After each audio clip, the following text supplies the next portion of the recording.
Hey guys, and welcome back to my channel for a brand new video on F1 2018. It is our first video on F1 2018. It's finally here, the career mode. As you can see, we are creating our characters straight up into the game.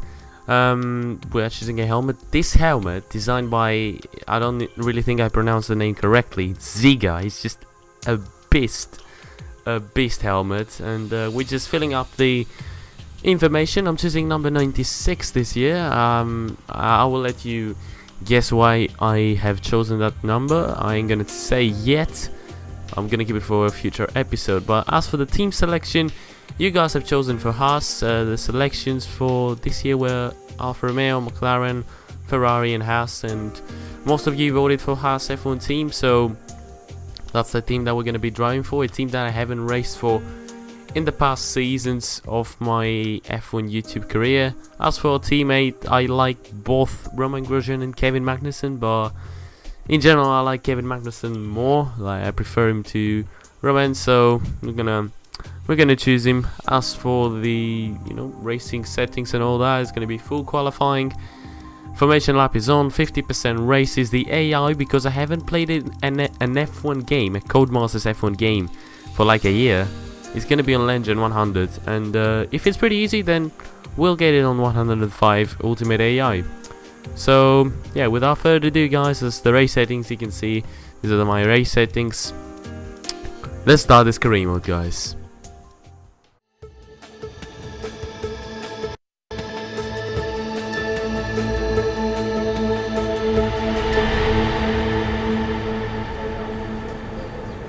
Thanks for coming by. I'm sure you're very anxious to get out on track. It's taken a lot of effort to get to F1. Congratulations. But the real work starts now. This is Claire, motorsports journalist. Nice to meet you. You'll be seeing quite a lot of me throughout the season. So, you had a pretty impressive junior career. How are you feeling about your move into F1? Do you think you have what it takes? Let's save the questions for a proper interview, shall we? I'm sure you'll have a lot more to talk about once there's been some action on track. I think we could fit you in after FP1 if you're free. That works for me. I'll grab you the second you finish on the track. Remember, the relationship you have with the team can be affected by what you say to the media, so be careful. Anyway, it's time to catch up with Carl. He's waiting for you in the data center. Good luck out there today. Welcome to the data center. Here, we've got access to all kinds of information, including car telemetry, weather, lap times, tyre wear, the list goes on. Plus, we've got a direct link back to the factory, so we're in constant communication with the team there. We need you to regularly feedback about areas of the car that are lacking and help us direct our resources in the most productive way. More effort here equals a quicker car, so it's well worth the effort. Good luck this season. Oh, and make us all look good, okay? So very interesting to see, the new implications on career mode, the new motorhome. Welcome and to your new team. Haas are experts in getting great Emma, value I'm out of every trying to investment. talk here. That's why they skipped being backmarkers and jumped straight into the midfield pack in their first season. You are now one of those investments. Make sure they get plenty of value, okay? Okay. We know Haas is a midfield team, and I think it's the first time I've done a career mode with a midfield team. Here you can see the pertinent details about your current contract. Okay, I'm gonna mute you. Unless you take Force India and F1 2015 as a midfield team. But to start a career with the Haas, I'm really excited to do that. It's a really interesting team. Here we can see the laptop pretty much. They changed quite a lot of things, and here you can see the power tree, where you pretty much this year have to unlock the improvements, so the upgrades on the car, which is a really nice addition. I like it, in all honesty, and I think that they've made improvements, but the main thing that I want to see is the gameplay, because F1 2017's gameplay, I didn't really like it. But yeah, I've just showed you everything that I had to see in the motorhome. Now, without further ado, let's go into the most important part, which is FP1 and the handling of the car for F1 2018. Let's do this. Viewers from around the globe, you join us just as today's practice session for the Australian Grand Prix is about to start. A warm welcome once again to the Mant. Okay, so what happened, because I skipped the introduction, was that I couldn't hear the voices of David Croft while I was recording. But now I see that they were actually working, so that's why I cut it out completely from the editing here. But forget that. On the practice program, we have track optimization, tire management, fuel management, ERS management, which is something new, qualifying pace test, and the race strategy test. So simple as that. First up, the track optimization test, the pretty easy test, you know, from F1 2016. ERS zone is coming up. Get ready to open it. So yeah, first time driving in F1 2018. I can't say it really is much different to F1 2017, but it is more friendly, I could say that. It is easier to get used. But yeah, it seems pretty cool. Fantastic. You obviously have Already a really good purple result here on understanding the track optimization test. The fact is, because it is day one of the game, it has a lot of bugs. Like, it freezes like that, you know. You saw right here, it freezes like all the time. It freezes so much.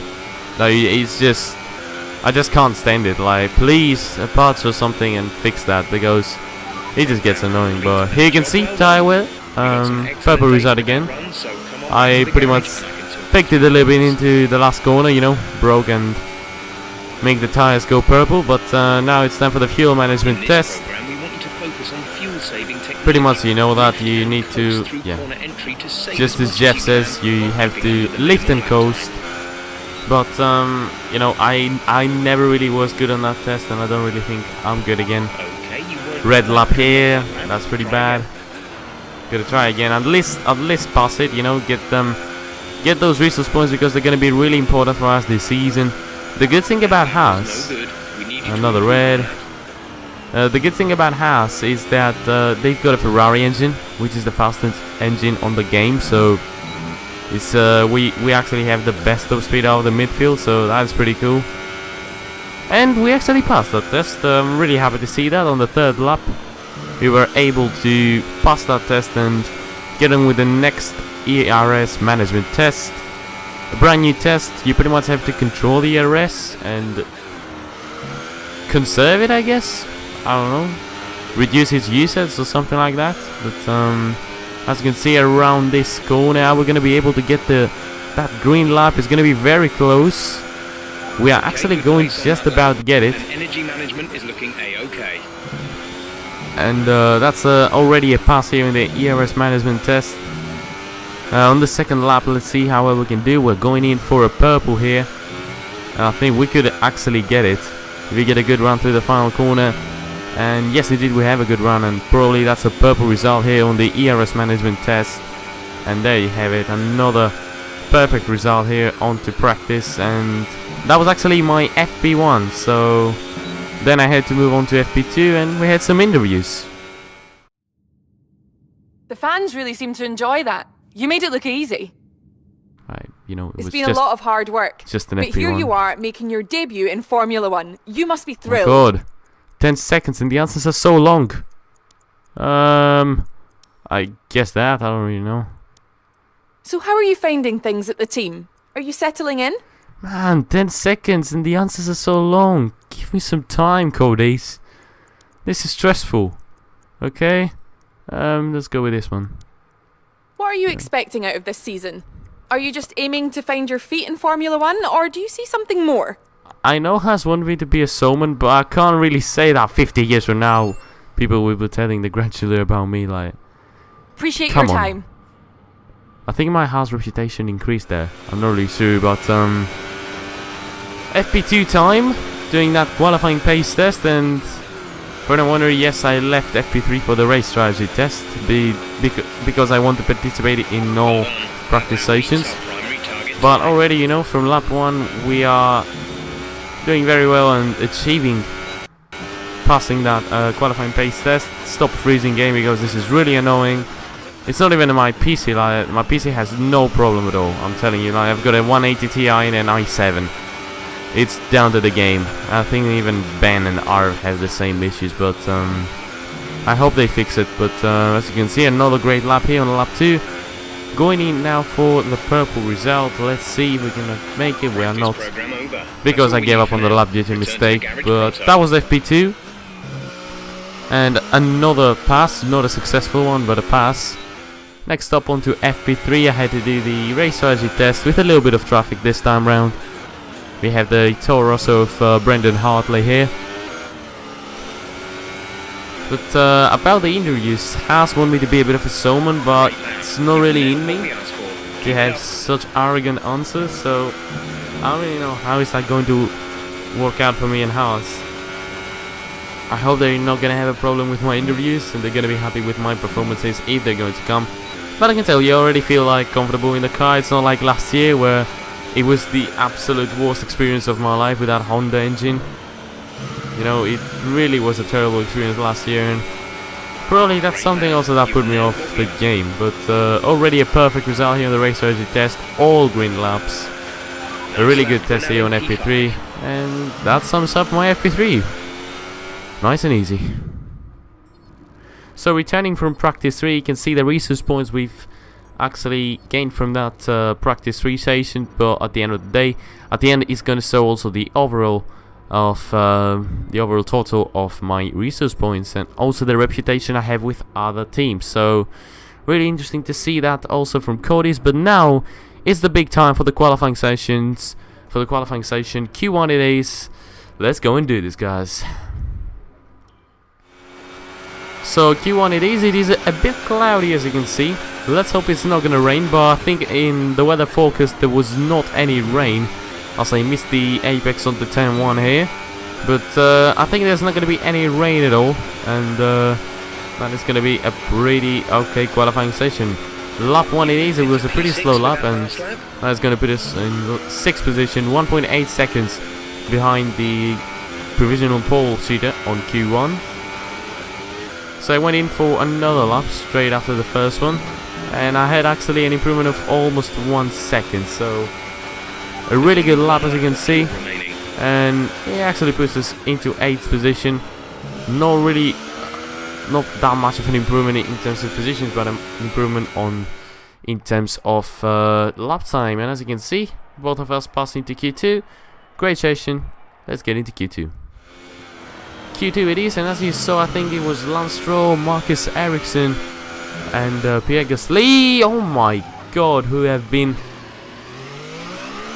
stayed out of Q2, and there's been a huge collision. I think it was Brendan Hartley and Carlos Sainz, who might have just retired from Q2. I'm not really sure about that. I think it was also Kevin Magnussen there, who broke a little bit of his front wheel. I don't know if he's going to be able to continue on to this Q2, but as for us, I had to go back into the pits to put a set of Ultrasoft tires on, because I was out on a set of Super Softs. But setting our first lap on those Ultrasofts is going to be a 1:23.4 with 3 minutes to go, and I don't really think I'm going to go out for another lap, because there have been so many crashes, and I don't think I'm going to be in danger of losing any positions. There you can see, unlucky Brendan Hartley, Daniel Ricciardo, and Carlos Sainz actually set the time, and he's through to Q3, but I don't think he's going to be able to set a time in Q3 because his car got pretty much destroyed there, and also Kevin Magnussen couldn't set a time. Unlucky for him.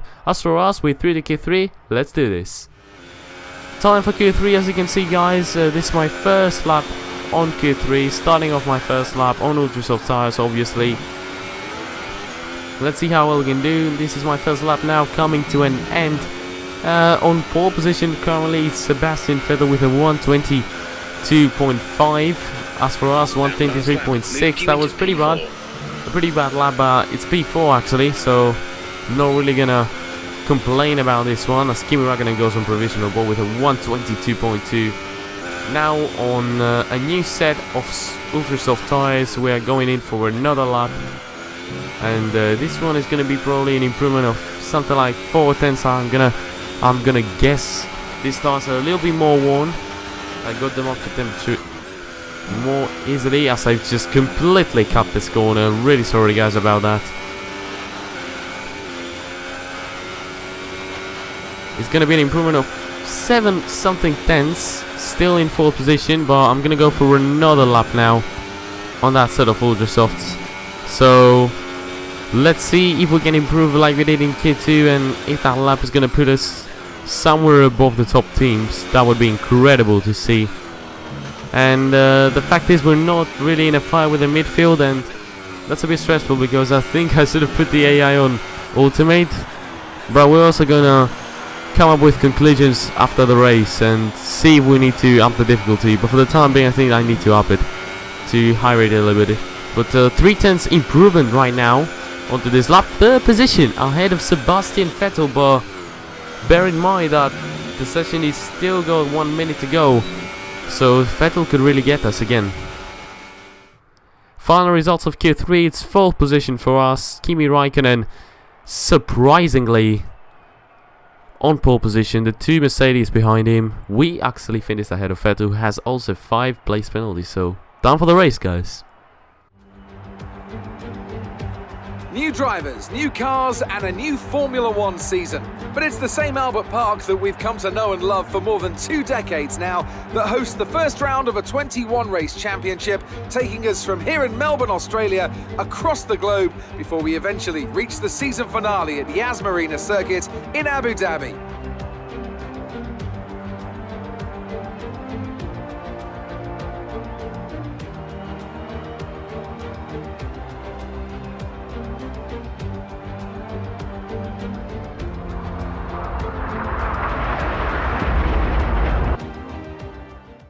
So here we are, guys, ready for our first race on F1 2018. We're here in Australia for the debut of our Formula 1 career on F1 2018. We're starting from P4, and yeah, I think it is a great way to start the season, you know. Being in a Haas and starting from P4 is just incredible since already.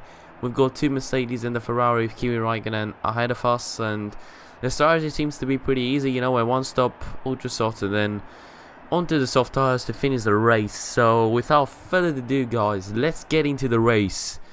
And in all honesty, I'm so excited to begin this journey on F1 2018, to begin this journey with Haas. And I know you might be disappointed it is on legendary AI, I mentioned it again, but I'm going to put it on ultimate by Bahrain. But now we're setting up the grid. We're getting ready to start this race. We're now going to wait for the park markers to the start sequence will begin as soon as the grid has formed. Be ready with the clutch. To form onto the grid, and it's about time to have the old time countdown. It's now 5 lights, and it is lights out. I don't know where we go for the Australian Grand Prix. We get off to a moderate start. Nico Hülkenberg is going to try and get us around the outside. I brake early into turn 1, and I can already see the Red Bull of Max Verstappen almost on my outside line, but it's now side by side. Me and Nico Hülkenberg going now onto turn number 3. This right-hander right here, 3rd gear on the gearbox, and we actually managed to keep it ahead of ahead of Nico Hülkenberg as we hit the inside line, slightly lose the back end there, as the tires are pretty much cold at the moment, so not in the perfect temperature right now to have to build up a pace. But for the time being, the ERS has to be on hot lap in order to stay to keep a distance from Hülkenberg and keep it also close to the Mercedes boys.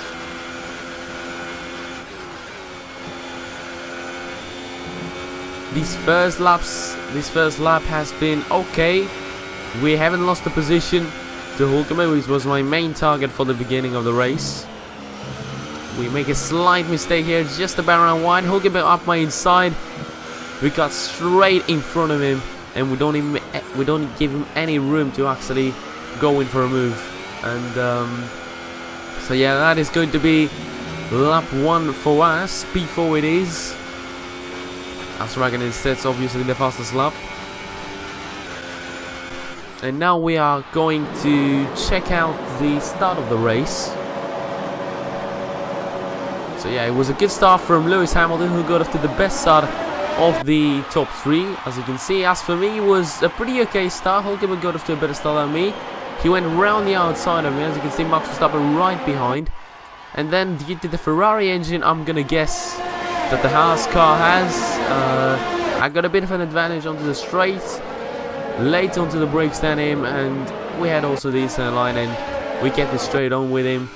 As on lap number 5, as the Ultrasoft tires are not really at the best level, we can see Valtteri Bottas pitting for, I'm gonna guess, soft tires to go till the end of the race, because if he goes for super softs, then he may well and truly be out of the podium fight right now, and that could really promote us into a podium finish for this Australian Grand Prix, because I haven't seen Vettel in a while, and I think that my competitor for the time being in terms of the podium finish is currently Bottas and Hulkenberg. Well, we've got to see Bottas' strategy in order to, you know, re-estimate our chances of a podium finish here in Australia.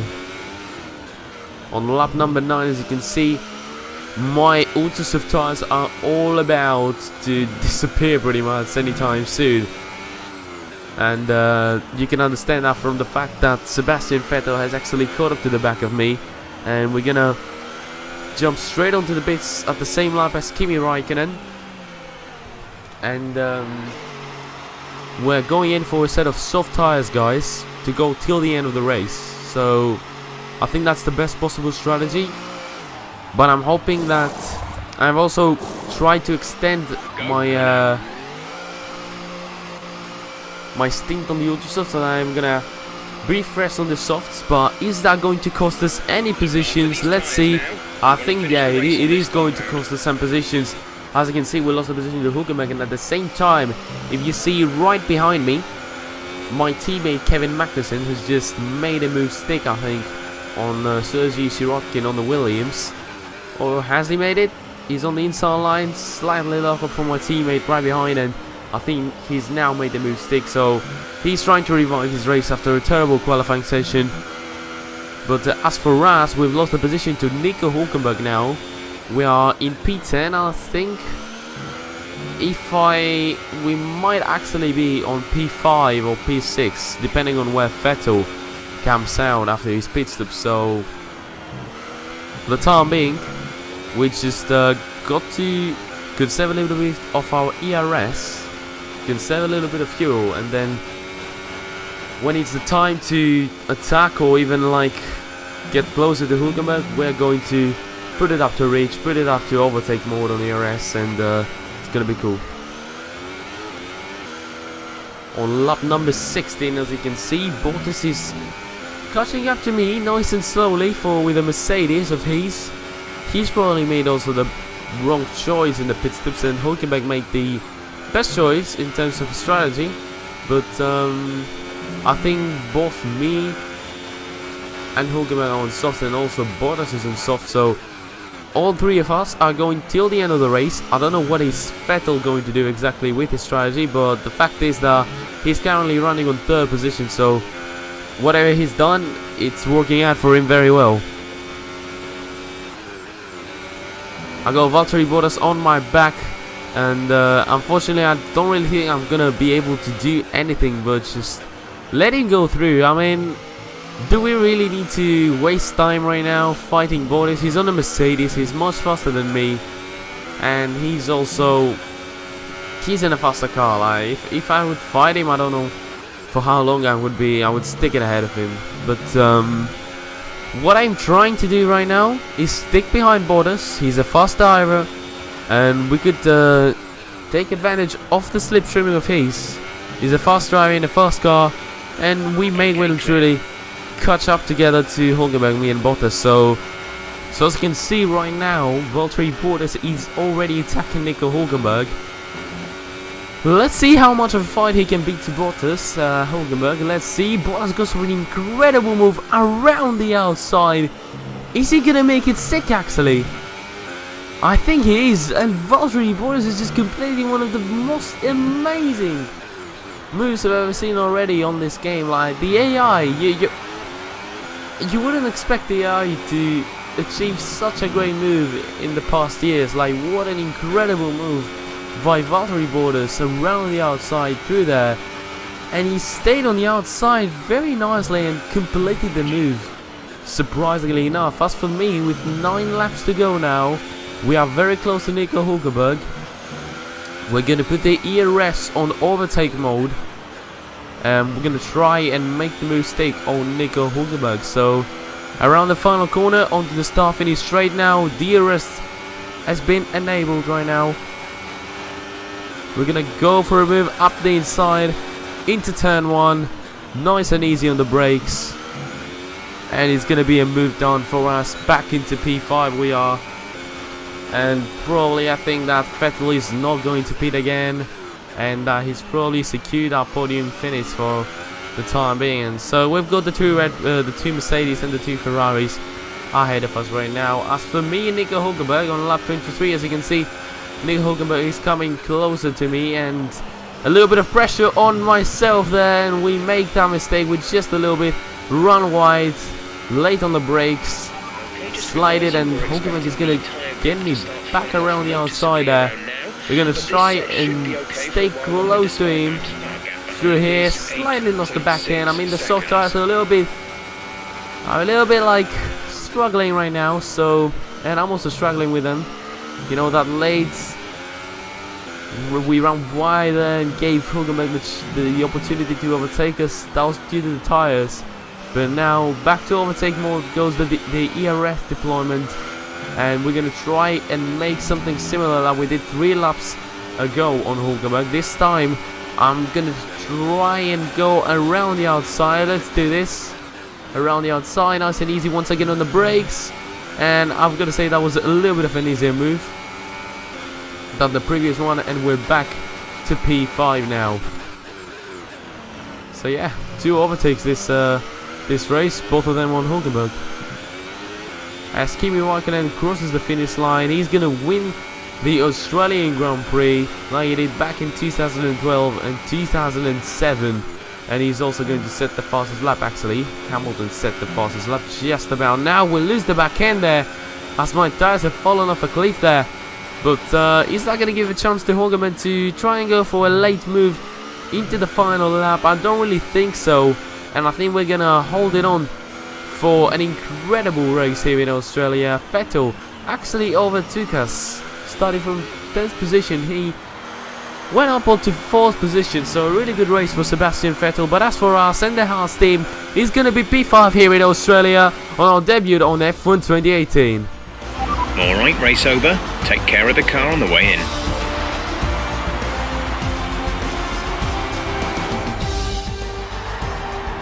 A great win then for the Maranello team today.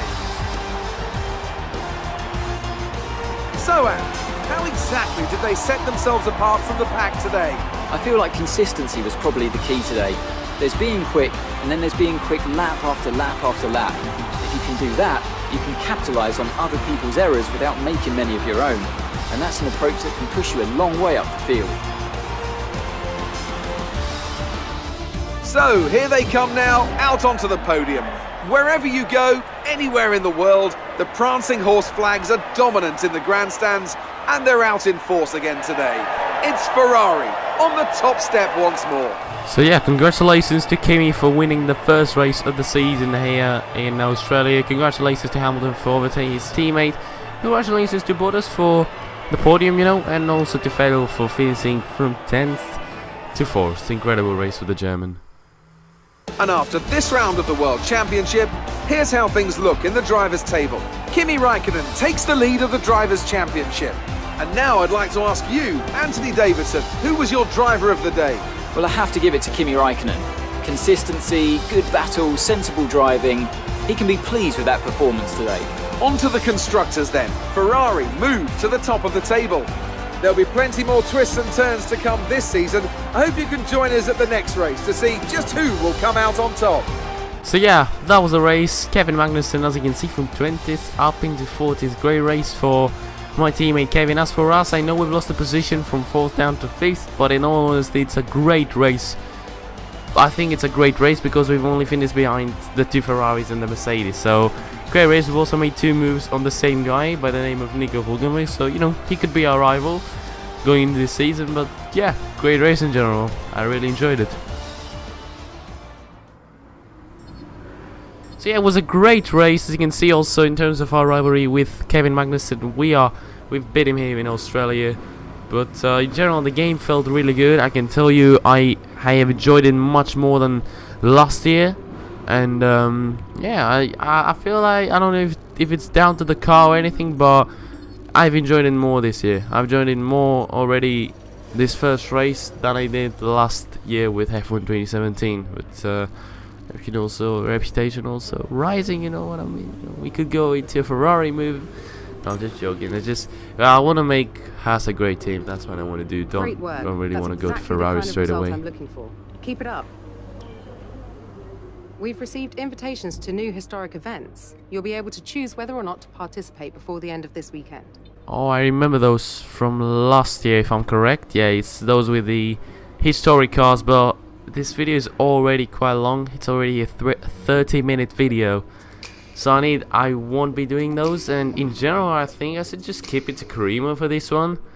Because if they are not compulsory, then I won't do them, you know. Because the videos are already long by themselves, you know. I mean, I might even skip the practice tests at some point, because I might skip them on the editing, because the videos are quite long. I can see like it's a 30-minute video, this one, something like that. But yeah, because it's really long, that's where we're gonna end this video for today, guys. That was it for today, guys. If you enjoyed it, smash the like button. If you haven't subscribed, subscribe.